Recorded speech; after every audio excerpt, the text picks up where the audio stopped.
Trump succeeds in ending war in Gaza. This could work in Ukraine. Russia won't restore oil refining before mid-2026 after Ukrainian strikes, and how Russia could strike NATO sooner than Europe expects. The latest news next.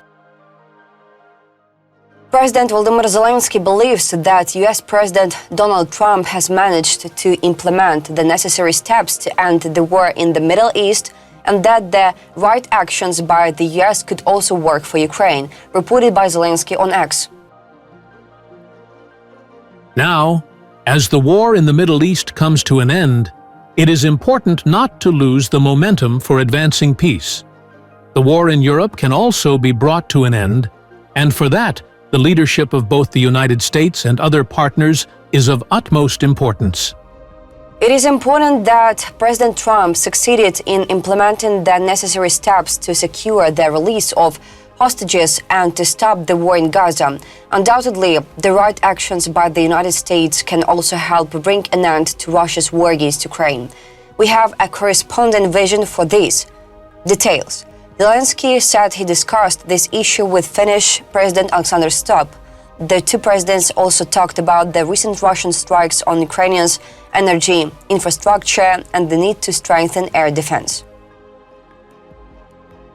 The Kremlin is intensifying sabotage and intelligence operations across Europe. Russia could pose a serious threat to NATO much sooner than many European capitals anticipate, reported by the US-based Institute for the Study of War. European officials continue to record an increase in both covert and overt Russian attacks against European countries. This confirmed the ISW's assessment that Moscow has entered the so-called Phase Zero, a stage of informational and psychological preparation for a possible future war between Russia and NATO. Recently, the head of Poland's National Security Bureau, Sławomir Cęckiewicz, told the Financial Times that Russia uses cryptocurrency to bribe mercenaries who carry out sabotage operations in European countries, making such payments impossible for European intelligence services to trace. According to Cęckiewicz, the Kremlin increasingly relies on residents to carry out ad hoc sabotage or espionage missions. He said that in 2023, Poland uncovered a network of such agents recruited by the main directorate of the General Staff of the Russian Armed Forces and financed primarily through cryptocurrency. In his opinion, the Kremlin is trying to minimize its own risks by using this type of payment to circumvent Western sanctions. Cęckiewicz also emphasized that Poland is currently in a state of war in cyberspace. Warsaw, in particular, accuses Russia of organizing a recent cyber attack aimed at disrupting the water supply system in Gdańsk. New level of confrontation. The president of Germany's Federal Intelligence Service, Martin Jager, said on October 13th that the frequency of Russian attacks on Europe represents a new level of confrontation. According to him, Russia is trying to test Europe's borders, undermine NATO unity, destabilize European democracies, divide societies, and intimidate populations. Jager noted that Europe must prepare for further escalation from Russia and cannot assume that Moscow will refrain from a military attack on NATO until 2029.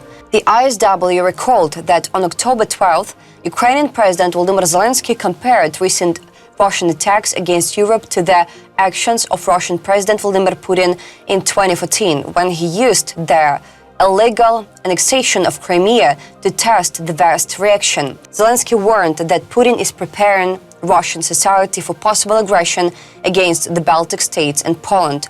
ISW analysts emphasize that any future ceasefire or prolonged pause in combat operations in Ukraine would allow Russia to redeploy its forces to NATO's eastern border quickly. Russia may be able to pose a significant threat to NATO earlier than many European officials currently expect, the report states.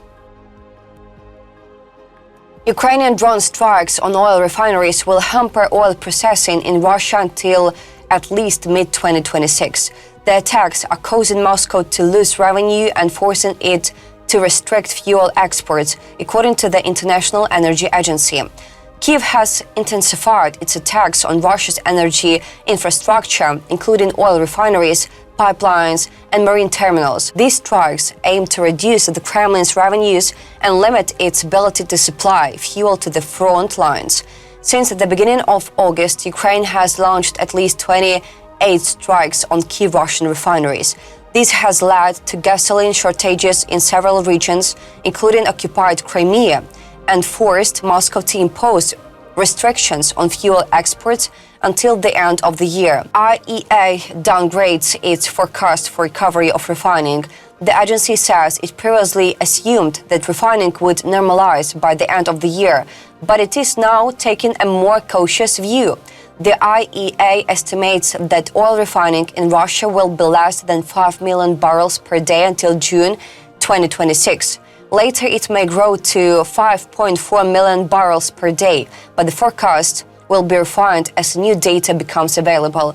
The increasingly large-scale campaign by Ukrainian drones against Russian refineries and infrastructure has already reduced refining by about 500,000 barrels per day, analysts said. Russia conceals data on oil industry. According to Bloomberg, the Russian government has classified most of its energy statistics, including oil refining volumes and fuel production. This makes it difficult to assess the damage caused by drone strikes. Deputy Prime Minister Alexander Novak recently stated that oil refining in the country is allegedly growing and covering domestic demand. However, independent assessments show the opposite. Part of the capacity is idle due to damage. Russia's oil revenues continue to fall. Against the backdrop of reduced refining, Moscow increased crude oil exports to 5.1 million barrels per day in September, the highest level since May 2023. However, oil export revenues fell to $13.4 billion, a three-month low.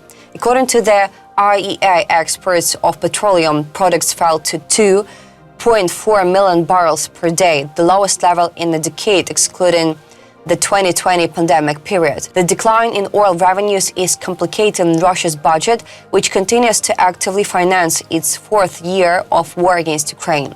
The government expects revenues from the oil and gas sector in 2025 to be the lowest since the start of the pandemic. In August to October, Ukraine sharply increased long-range strikes on Russian refineries, depriving the Kremlin of a significant amount of oil processing capacity. Ukrainian drone strikes forced Moscow to sharply increase exports of cheap crude oil instead of petroleum products. The United States has been able to offer Ukraine only 20 to 50 Tomahawk missiles, a quantity that is unlikely to materially change combat dynamics or the battlefield situation, reported by Financial Times, citing Stacey Pettyjohn, director of the defense program at the Center for a New American Security. According to FT, US President Donald Trump will meet with Ukrainian President Volodymyr Zelensky in Washington on the 17th of October to discuss how they can force the Russian leader to the negotiating table, particularly through the possibility of supplying Tomahawk missiles to Kyiv. Pettyjohn said that although long-range missiles could complement Ukrainians' own long-range strike drones and cruise missiles in large complex salvos to greater effect, they would remain a very limited capability, certainly not enough to enable sustained deep attacks against Russia. A former Pentagon official and now senior fellow at the Center for Strategic and International Studies, Mark Kansian, estimated that the US has come 4,150 Tomahawk missiles in total. The Pentagon bought only 200 Tomahawks in 2022 and has already expended more than 120 of them. The U.S. Department of Defense has requested the funding for just 57 additional Tomahawks in its 2026 budget. The Pentagon declined the comment to the Financial Times on how many missiles it currently has available. About background, U.S. defense contractors have also shown a new ground launcher, the XMAV, developed by Oshkosh Defense, which can carry 4 Tomahawks simultaneously. Thanks for watching this video. Support Ukraine, like and subscribe.